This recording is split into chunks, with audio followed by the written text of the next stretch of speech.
What's going on, guys? It's your host, your boy, George Mackay, back here with another Sunday special. I haven't done one of these in a while, but this one felt right. This is a guest that I've had on the show before, and he's electric. He's vibrant. He's pulsating with energy and electricity, and he is the one and only pretty Ricky Willdy. Welcome back to Straight Talk, my dude.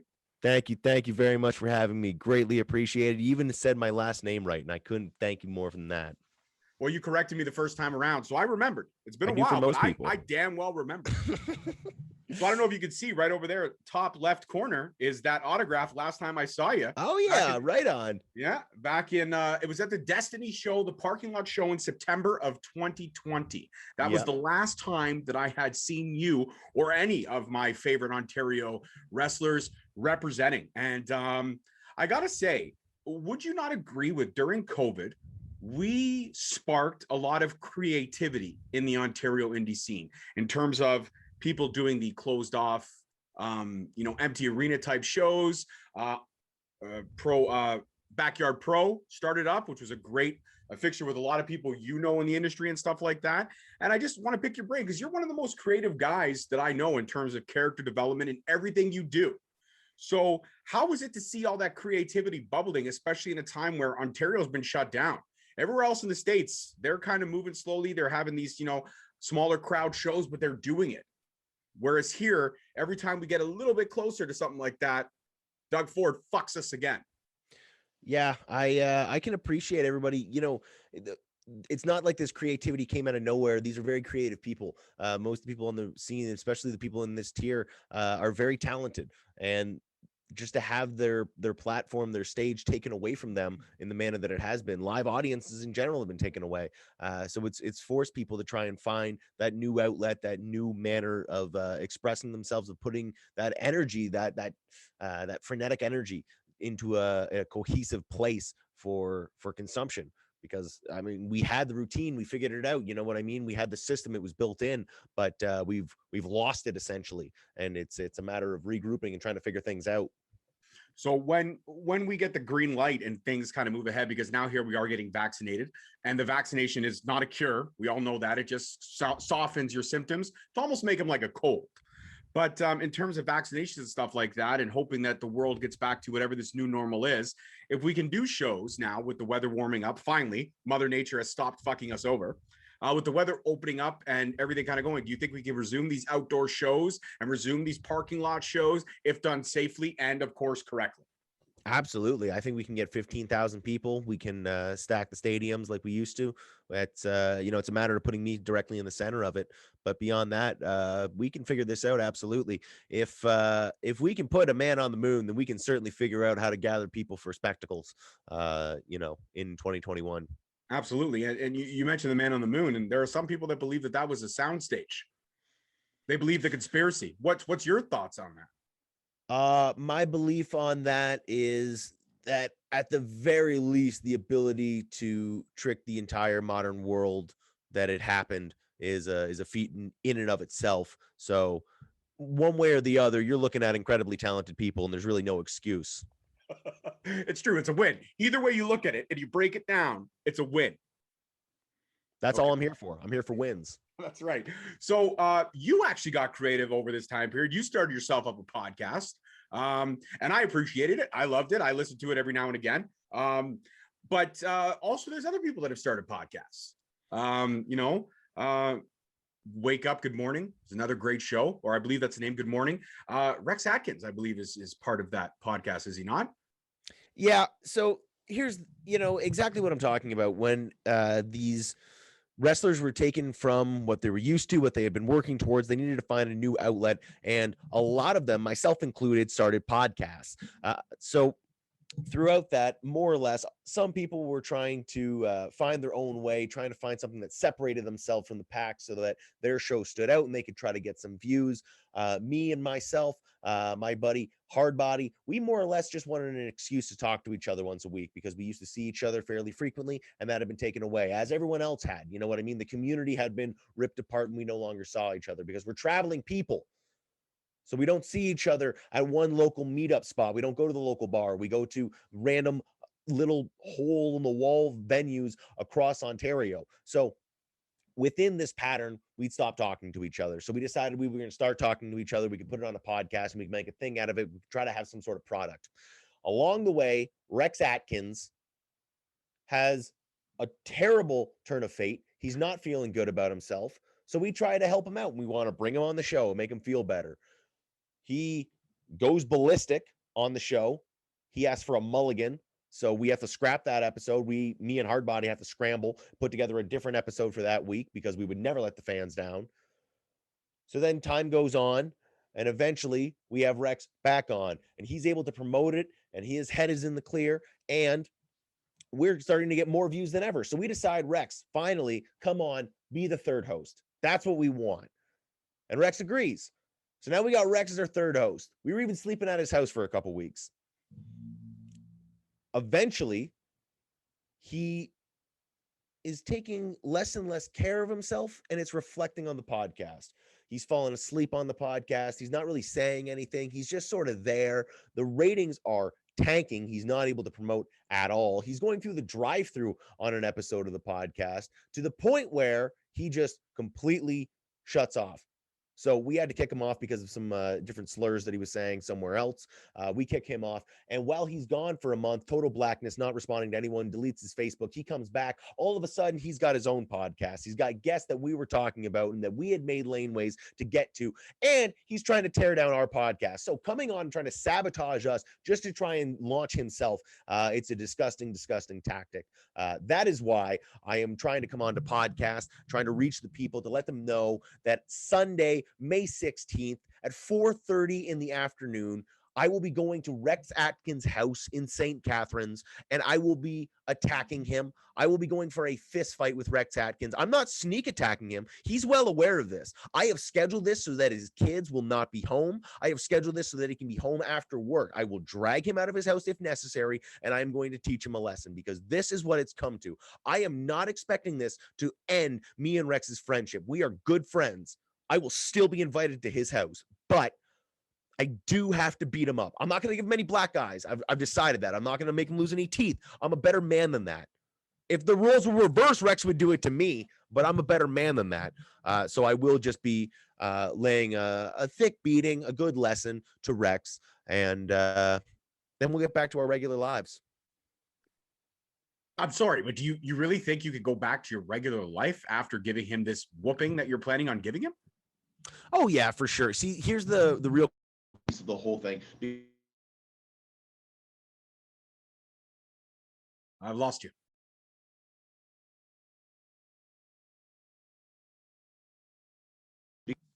Yeah, okay. My apologies. No problem. I'll edit that part out. So let me ask the question again. So do you really think that you can continue on having a friendship after giving him this whooping that you're planning on giving him? Well, see, this is the issue. People think that there's a chance that I might not be able to beat up Rex in this scenario. Some people think that this is going to tear us apart or something like that.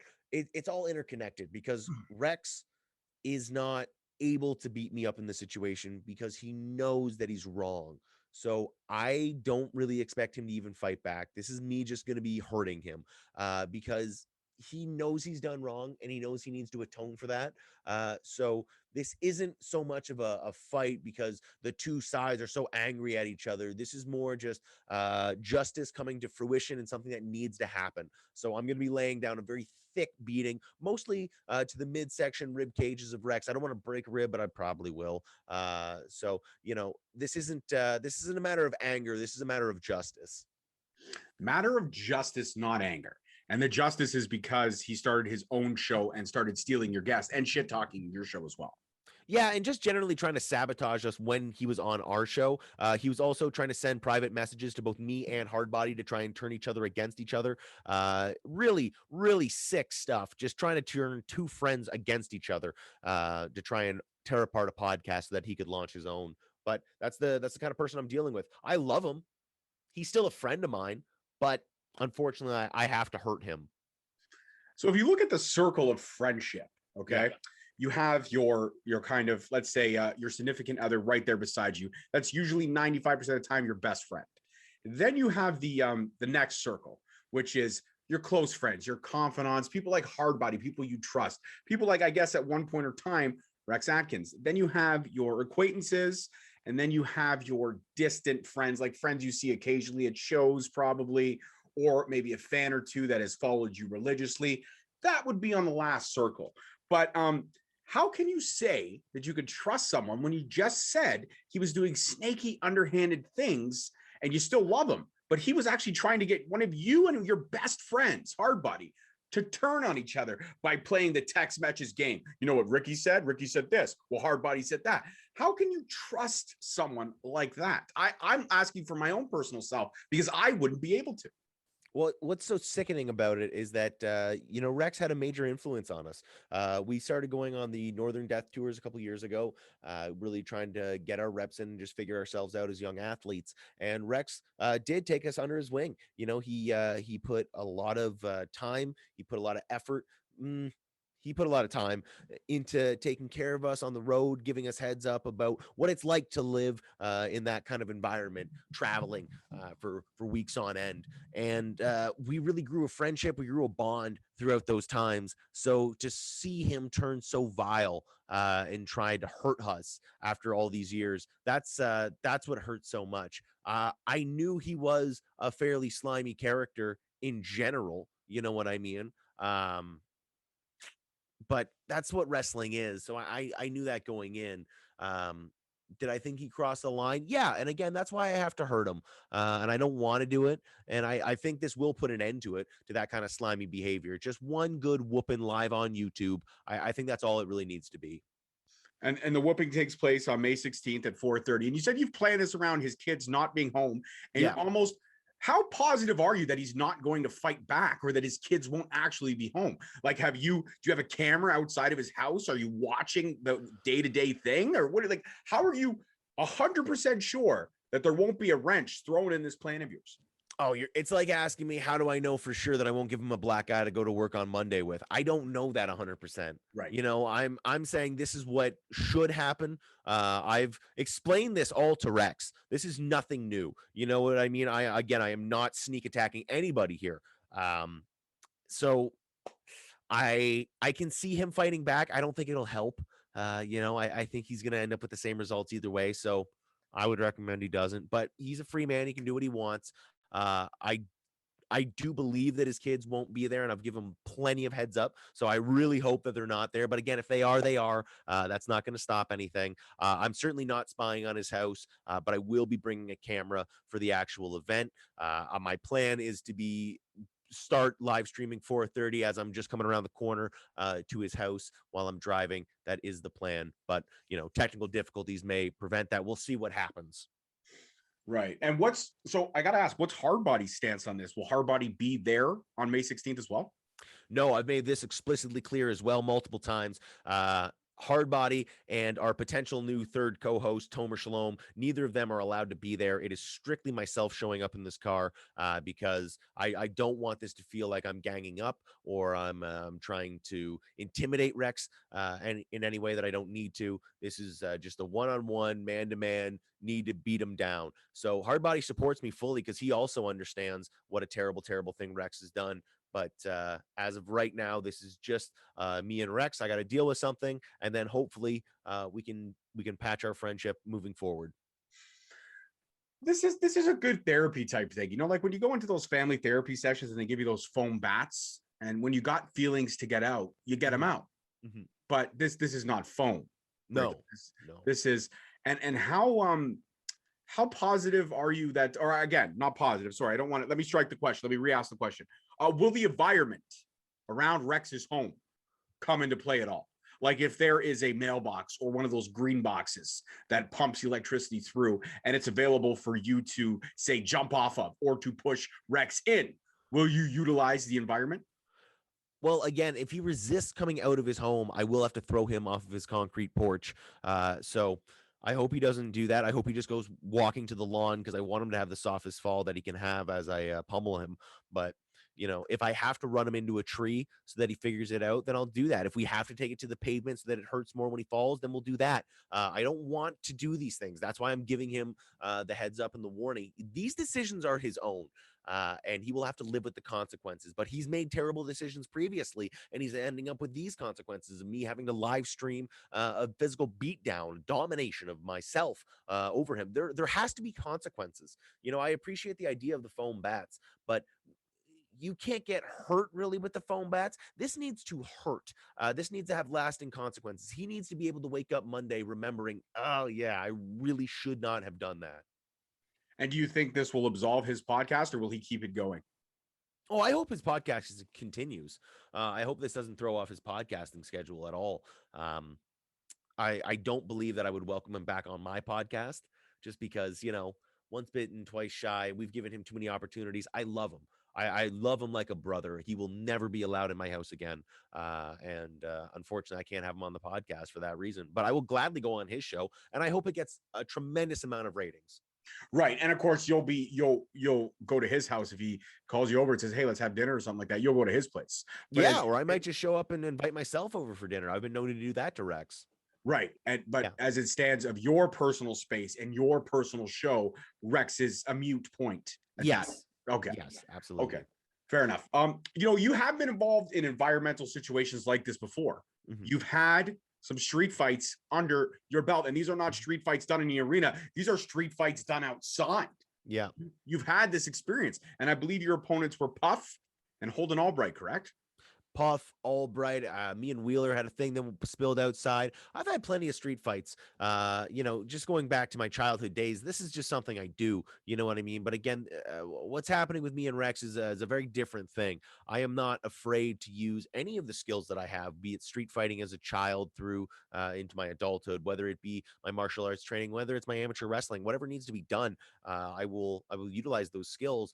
But ultimately, I just need to lay a beat down, maybe like a 2x4 across the back while he's laying down on the front lawn. Maybe just like a running stiff punt kick to the ribs, something like that. Maybe I'll just push him up against his house and then like drop kick him, something like that, so he can kind of recognize what's happened. The other fights, it was a real contest of who was better, and obviously I am. But this is not that. This is not a contest of strengths.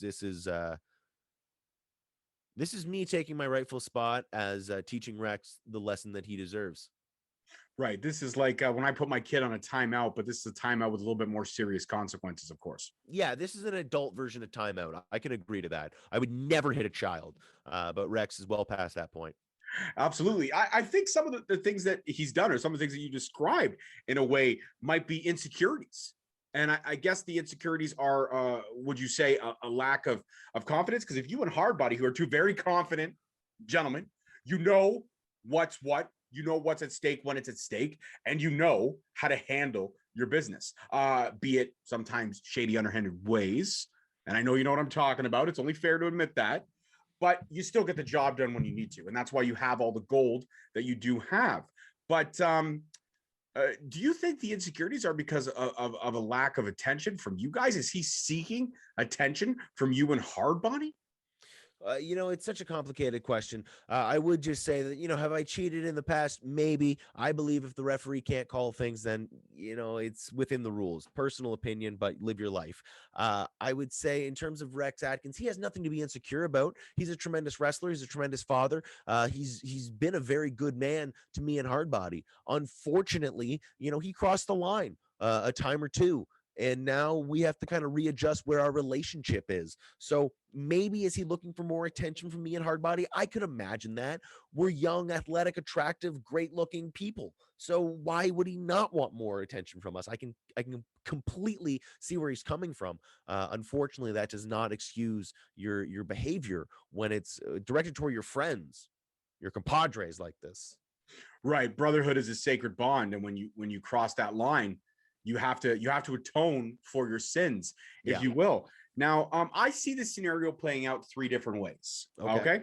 The one way I see it playing out is the way you see it playing out. Mm-hmm. You're going to go there.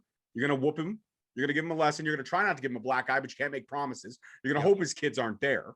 And you're going to handle your business. And then when it's all said and done, you're going to look at him and say, Rex, we're still good. But you needed this lesson. You needed pat him on the back and drive off. Exactly. Drive off, go do you. Stop for a sandwich somewhere, just live life, right? You But get it. Absolutely. I do see two other scenarios, and if I may Please. allow these scenarios to come out. One scenario is you get there and there's a cop car because he Okay. knows you're coming. And Okay. he's thought of this as like, I don't want this on my street right now. I don't want Yeah. anybody to see this because they're going to call the cops anyway. So I'll call the cops. Okay. Okay. So it stops you completely from you get out of the car. The cop sees you walking over. He goes, hey, I know what's going to go down. Get in your car, go home. So you have no choice. You leave. You have to go home. The other scenario I see is this going not your way, where he's prepared for you. You walk over and maybe the whooping falls the other way. So, I mean, two scenarios again. Somebody else calls the cops. Maybe his kids are there. They call the cops as the fight begins, and the cops end up breaking up the fight, or the cops are there pre-fight and they stop the whole thing.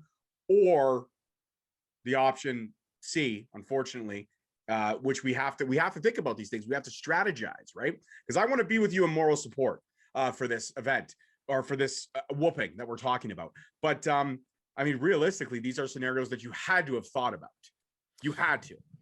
Yeah, I've absolutely thought about it. Here's the thing: Rex is a avid boxer from his youth, so he knows what he's doing. And if the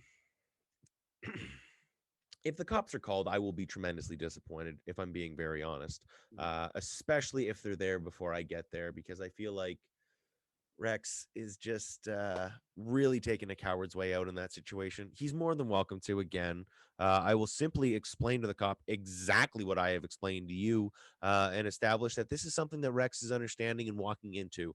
This is not something that Rex is being blindsided by. So he is here, and he's welcome to throw up those big fisticuffs if he wants to, and he could fight back and try to swing it out with me. But ultimately, this is what he has coming. So I believe I can get the police on my side for that one, just in sheer justification. So at the very least, maybe there is no fight. You're right. Maybe May 16th I show up, there is no fight because the cops are there and I have to explain it to them and they still don't want the fight to happen, so I have to go home.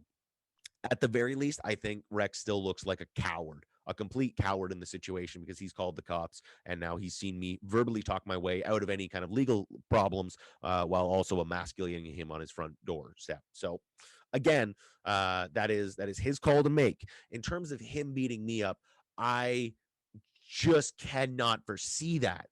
He's a very talented athlete. He's a very tough man, but he I mean, not compared to me. Like, what are we talking about here? It's craziness. Plus, again, I don't see this as a competition. There's a reason I'm not bringing a referee. There's a reason I'm not inviting him to a ring. This is not a competition. This is a beating to be laid. So I don't think I need to be too worried about it. I've been putting plenty of hours in the gym, and I hope that Rex has too.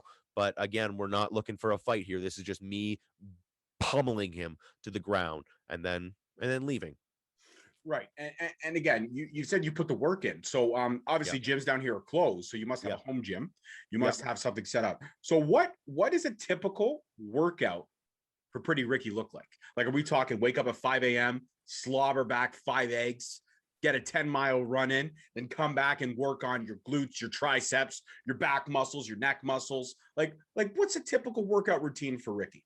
The problem with having a set schedule in terms of time is that everything's been so thrown into the air repeatedly over the past couple of months. So, like, I can't have any sort of set schedule. But what I try to accomplish is DDP yoga and then a little bit of weights, maybe a little bit of cardio, but we're looking for like two. So at least two 45-minute things throughout the day. And then there's an eating regiment that I have in terms of what I need to be sticking to. I'm getting better and better at sticking to it, but I'm not very good at sticking to it, because right around 10:45, 11 o'clock at night, I have a hard time not just eating the worst foods in the world. So I'm trying to put that problem to bed, but can only do so much.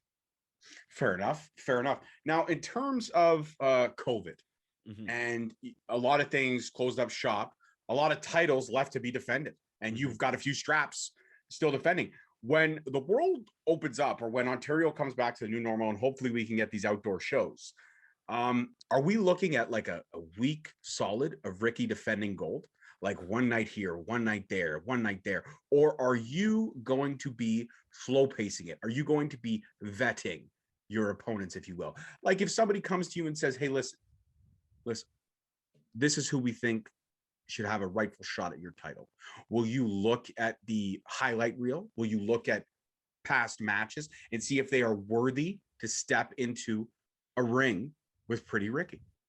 Oh, a man of my stature has no time to go back and watch other people's tapes. Fair enough. So I will not be doing that. But I have always been a fighting champion, and I'm still willing to fight any of the challengers who would like to step up for any of the championships that I currently hold. But it will likely have to wait until after the pandemic has passed. I'm certainly down. You know how I think for a Monday to Sunday run of every single day having different title defenses. I would love that. Unfortunately, most promoters are a little squeamish about running on Wednesdays or Tuesdays. So I'll defend championships all across this country, all across this nation, all across this continent, as much as they'll let me do so immediately when they'll let me do so. Right. Fair enough. Fair point. And I can appreciate your attack on the fact that you're ready and willing when you are allowed to do so. And now, I've got a big milestone coming up in myself. If I could throw something out there, please. I've got my 200th episode. Literally, right on. That's awesome. Literally 5 episodes away. I'm dropping 195 this Thursday with a lady you know very well, the Bubblegum Princess, Alexia Nicole. Very cool. Yeah, and then I've got a couple other ones, which I don't want to spoil anything. But I've got a couple other ones coming. But 200's a big deal, man. 4 years going at it, and that's a big number. It is a big number. It is a big number. Now, I mean, mind you, again, a man of your stature needs to be on the Straight Talk shout out reel. So, obviously, people are going to see this on Sunday. They're going to get a little taste of the shout out reel. But right now, Ricky, look at the camera. Give me that energy, that focus that you have, and just say, ladies and gentlemen, your name, obviously, and congratulations to Straight Talk on those 200 episodes.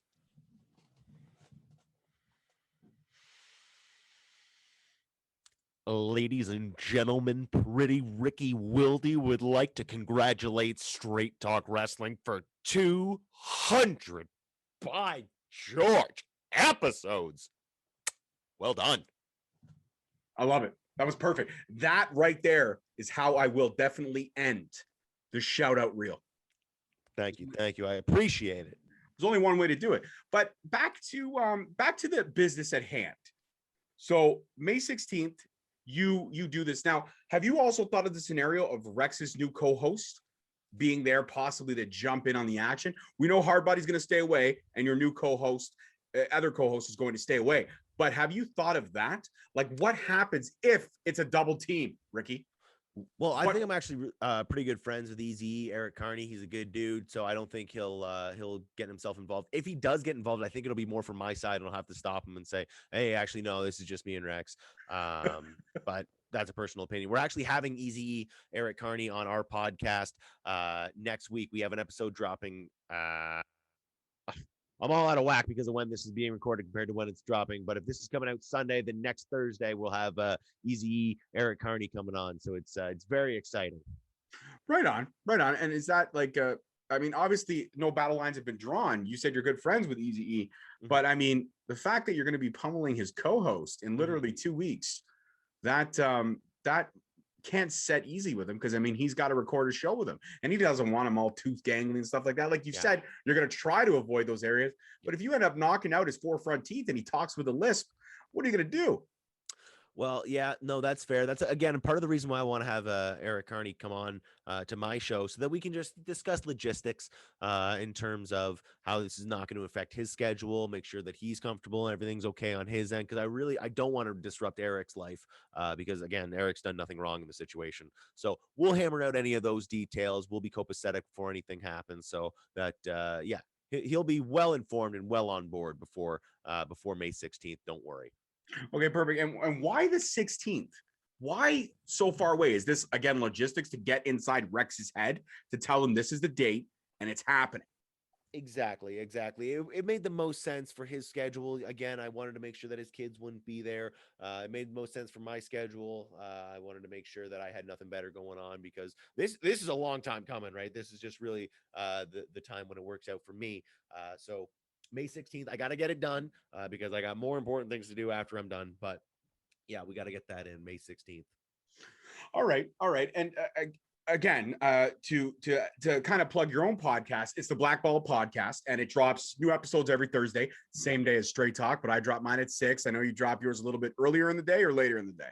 6:30 in the morning if I'm lucky, but sometime during Thursday. Okay. So I mean, again, Thursday's not my day. It's just it's a day that you've chosen, and that's fine. I have no problem sharing the love and sharing the wealth on the views. But who else do you have coming? Like after May 16th, because we're plugging up until May 16th. So you got Eric coming next Thursday. Who's the guest after that? Like, do you want to throw out some guests so fans can get excited, or do you want to keep it under wraps? If you do, I understand. Well, as of right now, we have a new co-host, Homer Shalom, and a big part of the reason why I wanted a new co-host was so that he could take some of the responsibilities of getting guests off my shoulders. So more or less, they're just dogpiling into a bunch of different guests, and I have no idea. I'm just controlling the ones that I really need to speak to. So that would be Eric Carney, and I'm hoping to have CC Moss, Rex's girlfriend, on after Eric is really my goal. I haven't actually spoken to her yet, so I'm going to have to send out that message. But the idea is, again, I don't want this to disrupt her life because she's done nothing wrong in the situation either. And I know Rex is a good man. I'm not trying to embarrass him too heavily. I just need to make sure that it's not going to, it's not going to scare her. It's not going to upset her. And she has her dinner plans made, and she's not relying on Rex to cook something. Of course, you want to make sure that she's taken care of. And she's a great Ontario talent as well. She can handle herself in the ring. Well, that's a variable that we haven't discussed. What if CC doesn't think this is okay and CC decides to step in? I mean, you have to have considered that variable as well. CC is a bit more of a variable, absolutely, because she is not as close to me as Eric is. I think ultimately when I explain the situation to her, again, that's why I want to have her on the podcast, because, she'll, it's just a matter of logic. When you hear the story, it's like, yeah, this guy kind of deserves this. You know what I mean? So she'll get it. It's not a big deal. And if she does get involved, I mean, I would never hit a woman. That's just the reality of the situation. So everything will get stopped immediately if she gets involved, because I don't want to do it. But I will probably try to pay her off. So I'm probably going to bring, just an undisclosed amount of money in cash in my car, so that I can try to bribe her, pay her off, and then get back to the old business with Rex, because it's not about CC. You know what I mean? And I'm not trying to get her involved in this. Right. And I could appreciate the classiness of the gentleman that you are. You don't want to get her involved. You want to make sure she's set, she's away from the situation. But if she does get involved, you've thought of, again, the end game. Yeah. You've thought of the way. Yeah, no, you're very ambidextrous that way, Ricky. I appreciate that. I really do. I appreciate that. I love your mind for the business. And, we've talked about your history. You can go back through the archives of Straight Talk, ladies and gentlemen. Him and I had a great conversation. Don't be a stranger there, Rick. Anytime you want to come back again, I already told you you're part of the Straight Talk family. Of course, on the last episode, you did tell me you'd have to check your schedule. And here we are a year and a half later. Ricky. Well, I can hardly be held to my word. I for the most part don't remember what I said yesterday. But I would love to come back. I did have a great time being here. So thank you for having me. Absolutely. And this is, again, a great way to showcase what's happening. So this is going to drop on Sunday, May the 2nd, I believe, if my calendar's right. It's not up in front of me right now, but I believe, because the 30th is Friday 1st. Yes, 2nd. So yep. May 2nd, this will drop at 12:30 p.m. on Eastern time on May the 2nd on the Straight Talk YouTube page and also on all podcast platforms. Now, Rex is obviously going to see this. Rex is going to hear this. Rex is going to perceive this any way he wants to. And I mean, you're going on this tour of spreading the word and letting people know what's happening on May 16th. Mm-hmm. And we appreciate that. And again, I thank you for Straight Talk being one of the first ones that came to your head. And I understand because you respect my journalistic abilities. Absolutely. Hey, you got to go with the name brand, and I'm not going to kid myself. Have me and you have hostile interactions in the past? Of course, as any two gentlemen within the wrestling business do. But it doesn't change the fact that your brand name is one of the higher ups within Ontario wrestling podcasting, and I needed to get the word out. So this is the place to be. So again, I appreciate you having me on. Absolutely. And I appreciate you reaching out. And you're right. We have had those hostilities at that parking lot show. I was going for your opponent because he paid you. He didn't pay me. He was my sponsor. He was my sponsor. Hey, I understand money. I'm not an idiot. I'm not a bad businessman. You like money. Who doesn't like money? It's true. I do like money. He was my sponsor, my former sponsor, Ray Bernardo. So yeah, and that match didn't go your way though. We don't know if the world knows that, Rick. Oh, I brutalized that guy. I don't know what you're talking about, man. You Yeah, might have got a couple shots in, Rick, but he got the I pin. got a couple of good shots. I think I concussed him at one point with a kick to the head. It was pretty sweet. It I don't know if it was sweet. It was hard to watch at points. I remember sitting in the sunlight having knocked out a car dealer with a one kick to his head. That was pretty cool. That was a pretty sweet day, man. Well, and also RJ City was the guest referee. Oh yeah, RJ was there too. Yeah, I was more thinking about the sign that your daughter brought that said "Pretty Ricky sucks eggs." But hey, life goes on. Well, that's her opinion. But when I told her, I said, Rick would like to do a 5 questions with you, and then he wants to do something with me to make an announcement. And she goes, "I'll do it, Dad. I'll do it out of respect for the business." And I said, "Okay, fair enough, fair enough." And then I was like, we can talk to Rick and see if he'll allow you to be uber honest.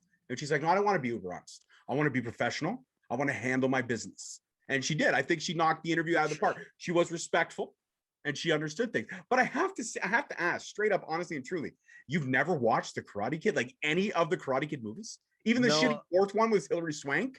I might have seen a clip of one like when it was just on AMC as I was scrolling by, but I've never actually watched it. I know there was one with Jaden Smith and Jackie Chan pretty recently, but I never watched that one either. Yeah, that one was horrible. I'll be completely honest with you. It was not good. Not good. I don't know. Something about it just never really drew me into it. Fair enough. But I do agree with you that you have elevated that song. There's a lot of times I've seen you at a show, and I'm not going to lie, I'll be in the car humming that song, and then I'll have to pull over. I actually had to pull over on the 401 from Kitchener, going back to Brampton to download that song on my phone. And I got to tell you, whenever I hear it, I'm like, yeah, this gets me hyped. This gets me hyped and ready to go for my day. And I can understand why, because that's what an entrance theme song is. It's hype, music. And that is one of the best songs out there to hype people up. Whenever I hear it, I'm like, oh, shit. Business is about to pick up or go down, depending on how you look at it, depending on how the crowd is feeling you that day. People don't understand that an entrance song needs to be a song that gets you to a mental state where you're ready to rip another man's limbs and skin off so that you can feed your family. And that's the song that does it for me. You know what I mean? That's what I need to get into that zone. Was there any other song choices that like narrowed down? Like, side note here, we're wrapping up shortly, but were there any other songs that you had in mind before you settled on that song? Oh God, that's a good one. X Gonna Give It To You by DMX. Shout out R.I.P. DMX. That one stands out. Absolutely. 2001: Space Odyssey. That was a pretty sweet song. Mm-hmm. Yeah, I could have gone for that. What is it? In the Hall of the Mountain King, I believe. Yeah, in the Hall of the Mountain King. Check out a track called "Man on a Mission." I found it on YouTube. Okay, Google it. I found it on YouTube. It was one of those YouTube ads. I was watching something, and then the ad cut in, and the song actually, it gets me pretty hyped, man. It gets me pretty hyped. Impossible song? It's not a Mission Impossible song. It's you know what? I have it on my playlist here. I have it on my playlist. I'm gonna play you a snippet of it because it's actually one of the songs that I listen to, and I appreciate it for what it is. And it's like the opening couple of lyrics. I'm sitting there going, yeah, this is good. Okay, it's by The Larceny, and here it is, "Man on a Mission." Here we go.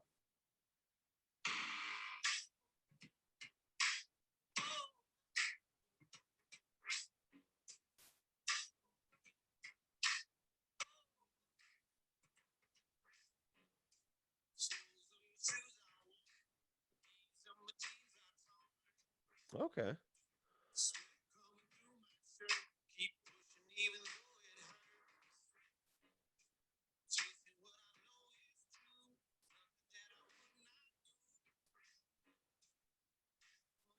Oh, I don't know. It's not a bad song. It's just not enough excitement. It's got to pull it into it, Wait, hold on. Waste another minute, no.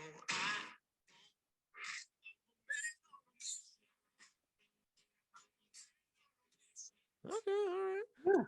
Yeah, no, it's getting there. I see it. It's a slow build. It's a slow build, and the next verse is the last line he says is, "Even from the mountaintop, I ain't never gonna ever stop." And yeah, it builds up. It builds. It's a slow build, but it gets you there. It gets you there. There was a tip given to me by Santino Marella. It said if you want to make it to the WWE, the start of your entrance song shouldn't be any more than 15 seconds before the beat drops. Even that's too much. That's right. Yeah, we all know how the Seth Rollins song goes, right? Burn it down. So yeah, you're right. Yeah, Vince McMahon is a 15-minute or max. I'm surprised. See, I'm surprised because you would think that, but then Randy Orton's theme song, like it doesn't build at all. Yeah. He's got a different thing going on there entirely. I don't know. It's a more slow marauding kind of thing. Yeah, you're not a marauder. You're all business. I'm not a marauder. I'm not there to maraud. No, you just want to get down to brass tacks. You want to walk out, say your hellos, and beat the shit out of your opponent and leave. That's it. A bit of a showman, admittedly, sometimes, but with certainly not with this Rex Atkins situation. This is not a gold jacket invitation. This is a leather glove, unconscious affair. Okay, fair enough. So before we go, please shout out the Rex Atkins event. Let people know where they'll be able to see it and find it, and then also let them know where they can find you on the wonderful world of social media. Thank you. Absolutely. So you can find me on all social medias at ProWilldy, PROWILLDY. And you can find this fist fight, beatdown, breakdown, bash 'em up Sunday, May 16th, 4:30 p.m. on the Blackball Podcast YouTube channel, streaming live. I will be destroying and pulverizing young Rex Atkins for crimes against Ricky. And they will not go unpunished. Well, in a world where we've seen the justice system prevail so far this year, and they've gotten a lot of things right, I'm hoping that the justice system will prevail. And if someone does call the police will understand the situation and allow things to be. As long as we keep it respectful, gentlemen, we don't spill into somebody else's property. Of course not. Of course I'm not. I'm behind both of you. May the best man win. And obviously that's going to be you. But let's just keep it clean and let's make sure we are respectful of our surroundings. That's all I ask. I can appreciate that. I would never want to destroy another man's lawn. Yeah, that's right. You want to keep, there are people out there. Side note though, there are motherfuckers out there that will destroy your lawn by allowing their dogs to shit on your lawn and not be man enough. That's one of my pet peeves. Yeah. I see people like I've actually been walking my dog and she stopped to take a crap and I've gone and picked it up. And then a dog will come literally 3 seconds behind me, crap where she crapped because he can smell it. And the owner will stroll right by. I've called motherfuckers out for that. And I think it's right to be called out for that. That's horrible. Yeah, that's despicable. Yeah, it's not a classy thing to do, people. Okay. Yeah. It's not just going to eventually go into the grass and be fertilizer. Let's be respectful of our environment. I don't want to step in dog shit, especially your dog shit. If I step in my own dog shit, that's my fault because I didn't pick it up. But if I step in your dog shit, that's not fair to me. So be respectful. And, like Bob Barker used to say, get your pet spayed or neutered. There's nothing to do with dog shit at all. Keep yourself clean, clean up after your animal. That's right. Fair enough. Yeah, that's right. Ricky understands. And that's why we gel, we vibe, even though, a couple times professionally we've disagreed. Mm-hmm. I could still consider you a member of the Straight Talk family and the door is always open. And, maybe one day I'll be a guest on the Blackball podcast and I could see how you host it up. That would be exciting. We could try that. We could absolutely make that happen. Absolutely, man. You got my, you slid into my DMs for this. So slide in my DMs for something else, brother. Right on, right on. All right, guys. That's it for me. Your host, your boy. This is a special Sunday special with one of my faves, Pretty Ricky Willdy. I said, look at that. That's twice I said it right. I'm good. I'm getting good. And as always, I'm your host, your boy. Peace, love, and wrestling. Talk to you guys next time. Peace. Thank you so much for listening. Don't forget to tune in next week for another great episode on all available podcast platforms and hosted on Podbean. Also, check us out on YouTube at Straight Talk Wrestling, on Instagram at Straight Talk Wrestling, on Facebook at Straight Talk Wrestling, and on Twitter at _Straight Talk. And if you feel the need to buy some sweet merch, check us out on ProWrestlingTees.com. Leaving the scene with no trace, not in my league. You out of place. I'm not at the top. I'm outer space. Can't eat with us. We're out of place. I'm doing fine. I'm feeling great. You're not my favorite.